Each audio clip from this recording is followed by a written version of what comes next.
do. We have to get close. Well, I think. He's not gonna bite you. Over here, man, right here. There's a book based on the movie. It just came out, right? That's right. Did you ever get those when you were a kid, like the books based on Gremlins? I had one on virtuosity.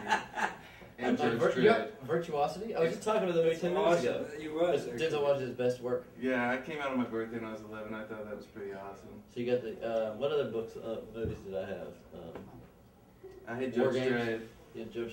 Yeah, yeah, but that was a comic book before. Yeah, I guess it doesn't count as much. I mean, It's a cool art form. I would like to start doing that now too. Like, not this movie, but what's like? I guess Horton Hears a Who is already done. Works there, is taken care of. What good movies? Good books. Books you could go to comic I'm books? saying No, no, do just a some kind book. of official Step Up introduction. 2 I could do. Then I just go and The novelization of the film. Have you seen Step Up 2? Yeah, have you? No. The scene at the end when they're in the rain. It's good. This is the I didn't see the first one. The second one was good though. I can't say anything about the first one. I didn't see it. I saw the first one on Stars the other day. Is it good? No. I like Channing Tatum though. He's cool. He's gonna be in G.I. Joe and shit. Yeah, he's gonna be main guy. I'm drawing the blank. Even though. I don't know. I don't know who's playing. I think I'm gonna try to get out to the set. And Joseph Gordon-Levitt's gonna be Cobra Commander. I know, that's interesting. That's What? They're gonna be what? What are they doing? G.I. Joe, the movie. Oh, is that right? Yeah. No kidding. Wow. I didn't get that call. Yeah, what's up, man? What's up, Snake Eyes? I don't know, What- man. what- I'm getting what happened to to Bionic Man. He's waiting for He-Man so he can play Man at Arms. Yeah. You would have been the perfect. God, that would have been amazing.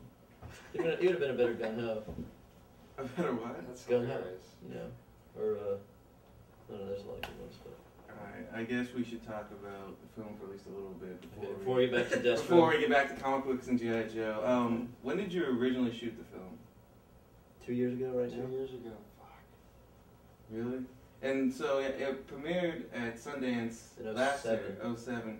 So what caused it to be just coming out now? Well, I had to go make another movie right quick. Pineapple Express? Yeah. So then I had to go do that, and Sam had a bunch of stuff to do. So as far as like, So you guys are just too busy for this film. we got to the no, but I had a movie that, like right when we after Sundance, I had to go into production on a movie, and then finish that, and then when it could have come out later in the year, but then we saw all those other great movies that we just wanted to go watch and not have to, you know, we wanted them to be successful, and so we didn't want to come and dominate the box office too much. From There Will Be Blood and No Country? No Country and Into Wild, which were just amazing movies, and I knew they were going to be really good. And then a couple of surprises like Gone Baby Gone and stuff that, you know, it's the same demographic you're kind of going for. So we thought we should come out when Horton Hears a Who comes out, and, you know, that kind of stuff. I hear that movie's pretty intense though. I haven't seen it. Here's a hoot, really? Yeah, Yeah. he starts turning to the booze in it. Yeah, it's right. It's got some hardcore animation. I want to check that out. I want to check it out. Yeah. So how different was the print that you premiered at Sundance to the one that's coming out? It's the same. Really? Yeah, what do you mean? I mean, like Like, did we change it? yeah, was there stuff taken I out? didn't or- have time, no. So I guess we read that there was like another director attached, and you were like writing it, and then he dropped off. Yeah, but that was before we shot it. So, I wrote the script for another director, and then he went to go make another movie. So then I came in on it, and then we made it. But actually, he gave me a call a couple weeks ago. He digs it. He liked it. He thought you did good. The writer? Yeah. No, the director that was gonna. Oh, Jesse? Yeah. Oh, good, good. That's good. So is this really just a timing issue that caused it to not come out till now? It was like distribution strategy. You know, like literally, you see, look at all the great acclaim heavy movies. That are It was a coming really out. great year for film. Yeah, it was awesome, and who wants to like compete with their idols? You know, so we thought like right now it's with movies it's kind of counter programming too, and so that's it was actually a year ago where we were making the decision, and like Wild Hogs was out, and I was like, we should come out when Wild Hogs 2 comes out. Yeah, no, Like, absolutely. You know, because you're not It's right around the same. Yeah, go ahead. you're not trying to take the same audience. You're not like going for, you know. Right around the same time, I think The Namesake came out. It was a March Yeah. drama, you know. Mhm. Yeah, So and the year did before. really well Did last pretty year. good. So we thought, well, we'll take a shot at that. Then I started my career as blowing glass. it's taken off. I see. That would compensate for. I had to get braces, so I didn't want to like get my picture taken too much while I was gonna. So I had to. He was in hideout in China and Japan. I have to ask, were you really banging your head on the truck I was, but you know, yes, I was. I'll just say yes. really hard? It was a soft truck. I was. This foam truck is actually a Yeah. Nerf truck. There's tricks you can. The stuntman showed me some tricks, but the thing that was a little painful was the tree. I went to the hospital that night Yeah. actually because the trees, He trees punches don't a give. tree. Yeah, They yeah. don't- I get They don't that. give. They don't cry. They don't. They just sit right. They just sort of stand there. Did you have to do multiple takes of hitting the tree? Or? Yeah, I Yeah. did. And I kind of thought, I don't know, I should have pulled my punches a little because I was hitting a tree, and it's a bit painful. And we had padding on the tree to protect my hands, but it doesn't matter because it's a fucking tree. So was the blood actually yours, or? No, we had fake blood, Okay, but but I real pain. definitely almost broke one of my hands because it was definitely bruised for a while. But it was worth it. The scene was it was an important scene. Was it more challenging shooting so? Because there's several very emotional scenes like that. With the confrontations with Nicky Cat, was it more taxing on you and to direct those scenes too than shoot some of the other scenes, or? You never know. Sometimes the simplest thing becomes the hardest thing. Like past the salt can become all of a sudden it'll become like a huge big deal for some reason, and then a big monologue like the one I have with Nicky Cat that David wrote. It's like, it can be so easy. It depends. If you do your homework and you're ready, and you sometimes the hardest scenes are really easy to do, and vice versa. You just never know on the day. Was there a particular scene in this movie that stands out as being very hard for you when you're shooting it? That was really hard to do.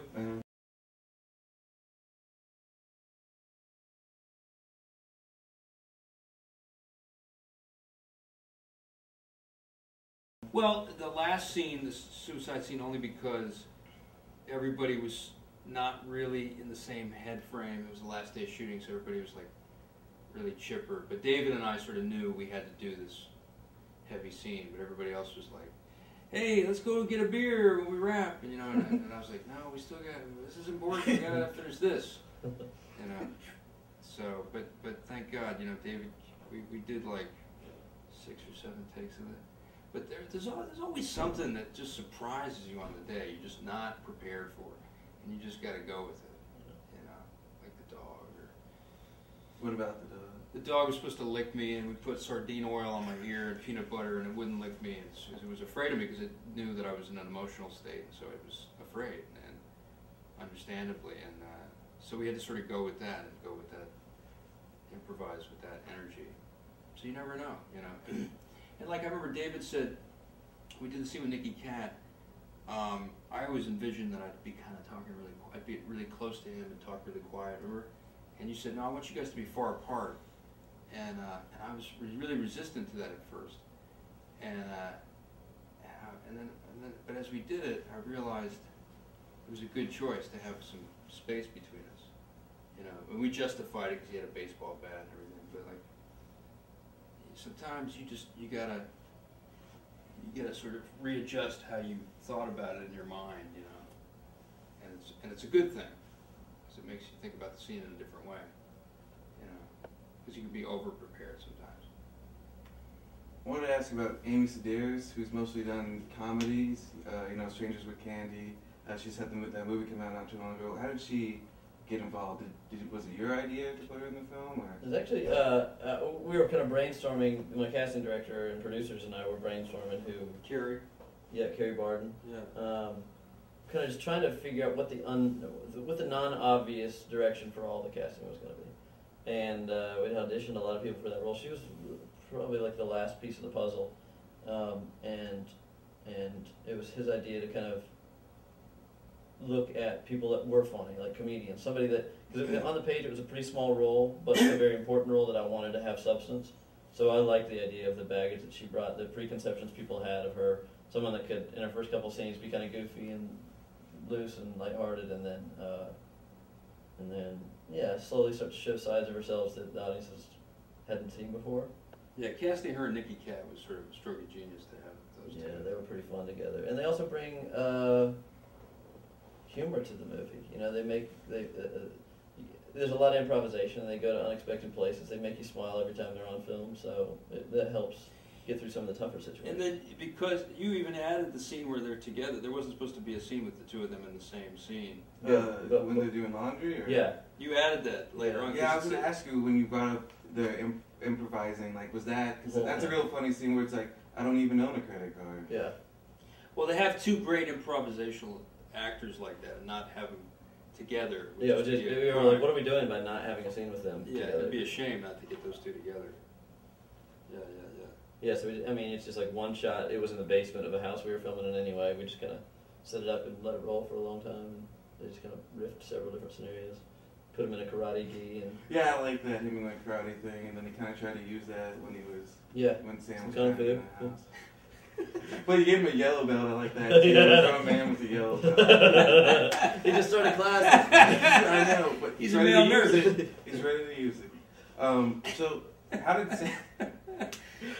get that image. All right, so how did Sam become involved in the project?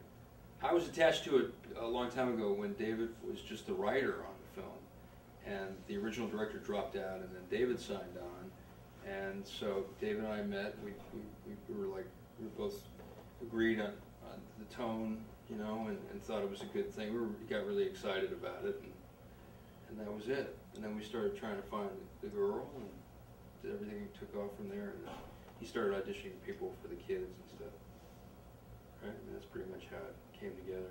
And then he came up to Canada because he knew a mutual friend, Jesse James, Paul Snyder, and we all hung out up there. And that was cool too. To kind of talk. We talked about Snow Angels up in Canada, which is a good place to talk about a movie like that. Yeah, It's cold. might as well. And Sam's dressed up like he's in the old west. That was Old cool. West, and we're drunk and it's snowing. What's it like to, like, you know, you've done another project since then, and now you're going to this project that you shot 2 years ago, you premiered a year ago. Is it weird to go back to it like this and, you know, bring back all the It is memories weird, of you it? know, but this Not one, weird at all. No. this one, well, hey, It's too whatever. professional. Different person. No, but I mean, I think this is a special one for me anyway. I don't know about David. Maybe He's just in for the paycheck. it's a paycheck. It's a paycheck for David.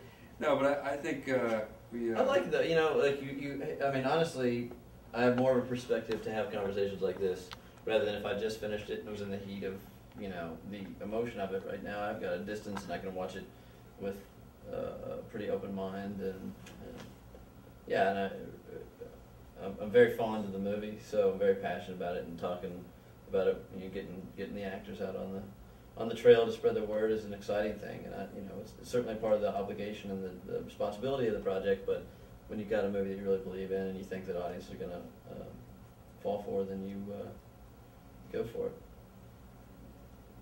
It was a great answer. I second that See? motion. Whatever. How can you follow up with that, Sam? Just read the book and shut up. What's the weirdest questions you've got? 'Cause we're a new like movie website based in Dallas. We You're get from weird Dallas, ones right? for Behind the sure. Grove in Richardson. Yeah, which is in high school, right? Mhm. Cool. Yeah, we're like a new site, and so we're just now starting to do one-on-one. So we're learning like what's like interesting to ask, and not like the boring stuff. It's like I don't know. There's like a lot of. What do you guys want us to ask? No, I'm just. I like that. What do we want? What do we want? That's a good question. Can you do a Spanish accent? Like do it like you're on Telemundo?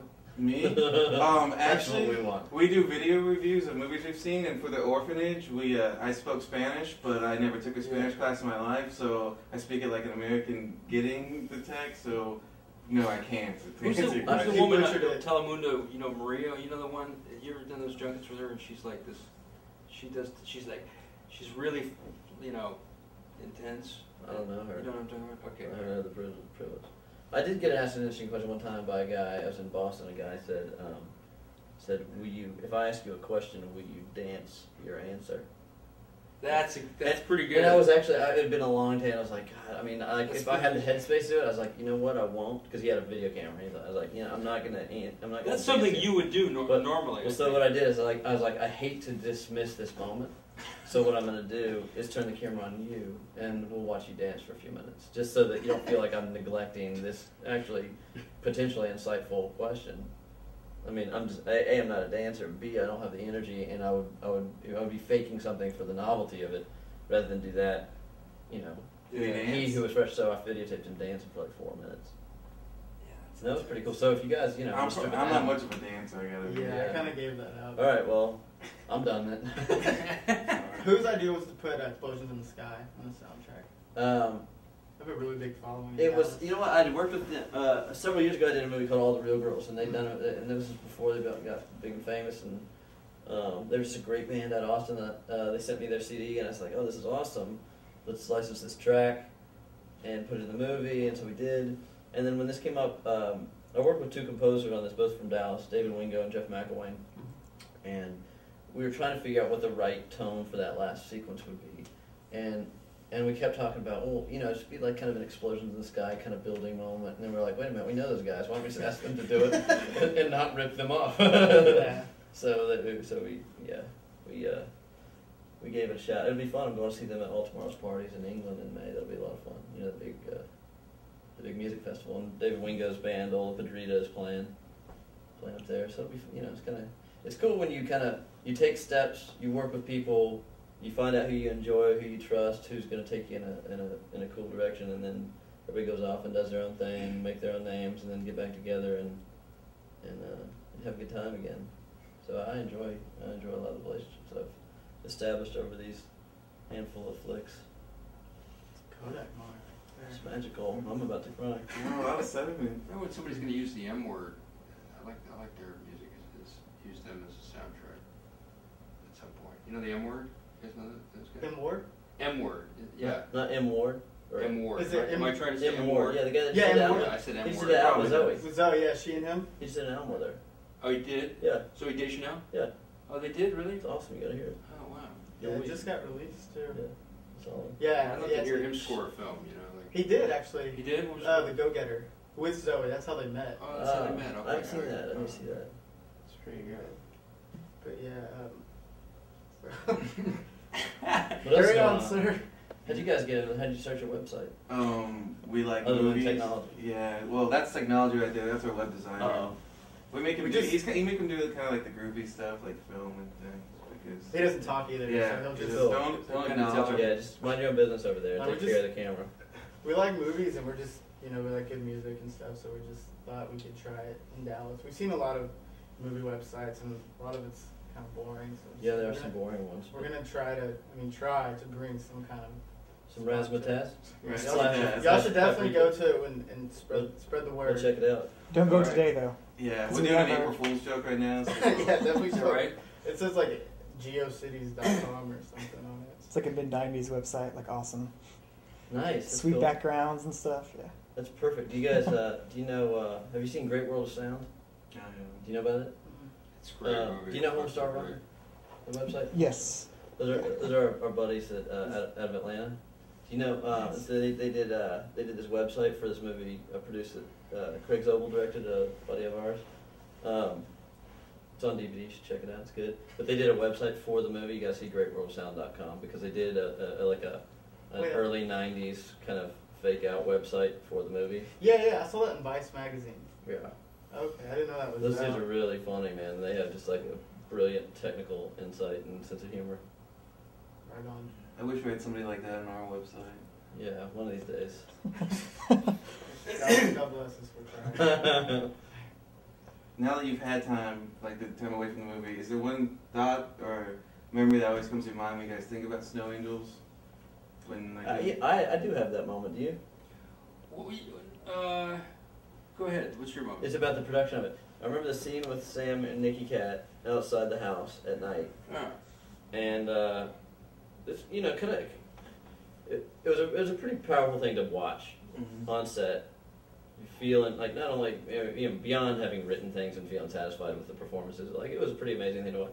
But I remember looking after we cut. I think it was like the third take. You know, I think we only did 3 takes of the monologue? of the meat of the monologue. Yeah. And I remember looking at the boom operator. It was just, just a very cool guy, local Canadian boom operator, holding the boom. And I looked at him. He looked at me and he was crying. And I said, "What's wrong, Jerry?" He's like, "I've been there." And that was like an amazing. Wow. That was an You never amazing- told me that story. Wow. That was just a great. Exclusive. Right here, the story is for Gordon the a Whale. lot of That's emotion. awesome. But for me, like when I think about the movie, I really just think about that moment where I was just like, okay, great, we got it right then. You know, that feels, It's if Jerry perfect. digs it and he's Yeah. connecting to it, Fucking A, then, man. Yeah. so he was our That's cool. thermometer on that movie. You want to try and top that, Sam? Or I don't think I could top that one, man. you got anything that comes to mind? Well, I do remember that. That was a good night. That was a good night. And I think they were trying to get us off that location too. We kept going. We're like, well, we're not leaving until we get this. We're gonna get this right, and we're not leaving until we get it. And that was a good day. You know, we had some fun days on that movie. Yeah. Even though it was hard It stuff. was a pretty lighthearted set. You got a lot of funny people, a lot of good actors that enjoy their job, and nobody's bringing their attitude and ego. That was a fun movie to make, in spite of the dark, nature of the film.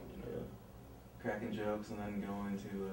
Yeah, we watched the Academy Awards with Nicky Cat and the whole gang, and Orr and everybody. What did you think of the Academy Awards? I forgot. That was 2 years ago, right? It was fun just to get together, and have some beers and. What I'm assuming you weren't really drunk in those scenes. I wasn't. No. Okay, so what did you do to, like? If someone asked me to play drunk, I wouldn't know what to do. I guess I would try to film myself the night before or something. Well, it's funny you should say that. I did an experiment where I filmed myself drunk once, but that was for another film. I actually did it for Confessions of a Dangerous Mind. I was gonna guess that was probably. Yeah, because there were a few drunk scenes in that, and then I just put the tape away, and then I showed it to David when I knew I had to do some drunk scenes, and I worked on a play that Phil Seymour Hoffman directed at the Public Theater called The Last Days of Judas Iscariot, where I do a lot of drunk scenes. And I worked, I don't want to get too long-winded here, but I did this vocal technique called the Kristen Linklater technique, and the woman, Andrea Herring, taught me some relaxation exercises, and you roll around on the floor and you get really relaxed, and you breathe, and it's really just about relaxation, I think, and then a lot of other things, and sometimes I gargle with some Jack Daniels and spit it out just to get a little sense memory thing going. A little kick. But not swallow any. Just get. Just so your mind remembers. Yeah, it kind of tricks you. Kind of trick your mind a little. They call it sense memory sometimes, and but we had a lot of fun. It was a lot of fun. We really Good time. It was good times. A lot of improv. David would just yell out to me. He would tell me, "You say this to the watching the wedding scene to the TV." Like you'd say these non sequiturs like, "Go," what'd you say? It's a victory. Go, it's a victory, and somehow it would totally work. And I'd be like, "That makes no sense, but it works. It totally works in the moment." You're like that, Go, Freddie. Go, Freddie, go. I don't know. Somehow David and I were on this weird wavelength. We were like, I don't know, it's a weird simpatico experience with David. It was just like. You guys have any possible plans to work together in the future? Or? Never again. Never again. I mean, it worked so well. But never. We want to run the magic. I always had that one special memory. We'll figure it out. The experience on this raised the bar, so we have to make sure that we can do something that's equally ambitious and use each other to kind of take things to the next level. Yeah, exactly. Sexually. Exactly. It's porn. Whatever happens on the set stays on the set. Exactly. Yeah, man. Oh, that was kind of creepy for a second. So, what can you tell us about your new glass blowing business? Well, I'm just getting started, but just give me some sand. I get my lighter, and I can blow you guys something whenever. Do you have a .com yet? No, I haven't gotten that. Well, I did. I got a little stain on this one, but what are you gonna do? That's the way it goes. It's my first vase, So That's great.